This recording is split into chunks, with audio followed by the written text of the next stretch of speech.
matukio yakitoka kwenye maisha yako, Bwana atakulinda. Palipo na mabaya atakwambia kesho kunatokea kitu hiki, kesho kutwa kunatokea kitu hiki. Unamuona yule mshirika anaumwa, unamuona yule anaumwa, unamuona yule anaumwa, nenda kamwombee. Unamuona huyu amefungwa na hiki, sema amina kwa jina la Yesu.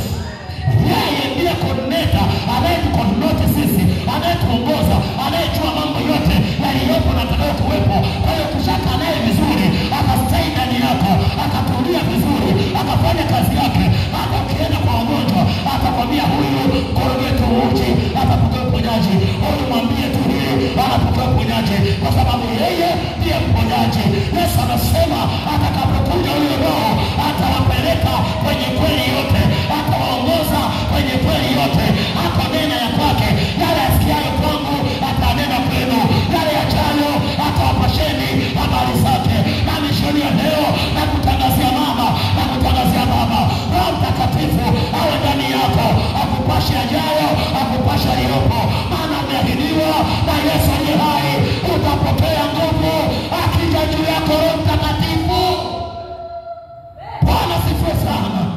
Utapokea uwezo wa Roho Mtakatifu.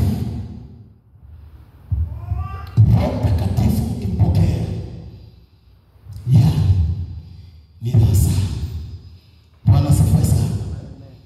Wakati mwingine Yesu alikuwa yuko na wanafunzi wake, wakaona anacheka sana, akacheka sana, akasema namshukuru Baba Muumba wa mbingu na nchi, kwa sababu mambo haya yote uliwaficha wenye akili, uliwaficha wenye hekima, ukawafunulia watoto wadogo.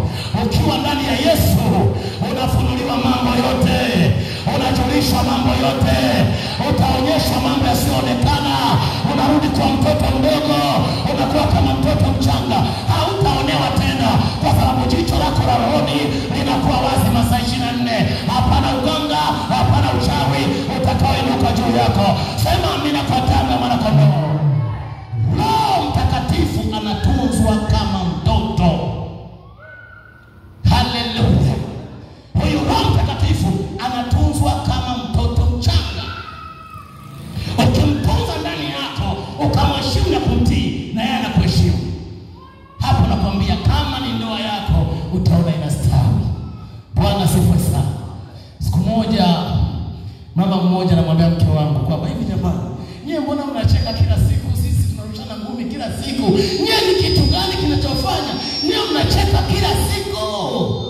Bwana sifiwe sana. Majirani wanaona tunacheka, wanaona tunagonga kama Isaka na Rebeka walikuwa wanaruka kama ndama, wanacheza cheza. Kwa Yesu sana. Bwana sifiwe sana. Ninyi kwa nini mna raha? Tunaambia joeni kwa Yesu, ninyi mtapata raha. Yesu anasema mtapata raha nafsini mwenu jamani. Hata kama unata shilingi 100, lakini kuna kale kaamani kamoyo. Kaamani kamoyo. Amani yangu nawaachia, sio hela zangu nawaachia. Kuna watu wanabadilisha damu kila siku. Siku moja nakutana na jamaa ananiambia, ndugu yangu, Mungu amenibariki fedha, lakini vitu vitamu vyote siri. Sasa ule utajiri ni mateso yetu, mtu wa Mungu. Wewe una hela, unakula kila kitu.